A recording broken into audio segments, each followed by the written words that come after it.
ಸಾರ್ವಜನಿಕರ ಜನರಿಗೆ ವಿಸರ್ಜನೆ ಆದಮೇಲೆ ತಮ್ಮ ತಮ್ಮ ಮನೆಗೆ ತೆರಳಿ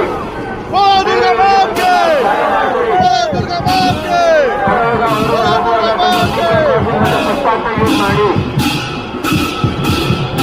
ಎಲ್ಲರಿಗೂ ರಿಕ್ವೆಸ್ಟ್ ಇದೆ, ಬರುವಾಗ ಹೋಗುವಾಗ ಫುಟ್ಪಾತ್ ಯೂಸ್ ಮಾಡಿ ಮತ್ತೆ ಜೀಬ್ರಾ ಕ್ರಾಸಿಂಗ್ ಯೂಸ್ ಮಾಡಿ. ಮತ್ತೆ ಯಾರು ಬರ್ತಾ ಇದೆಯೋ ಹೋಗ್ತಾ ಇದೆಯೋ ಅವ್ರಿಗೆ ಅಡ್ಡ ಮಾಡ್ಕೊಂಡ್ಬಿಡಿ, ಅವ್ರಿಗೆ ಸ್ವಲ್ಪ ದಾರಿ ಮಾಡಿಕೊಡಿ.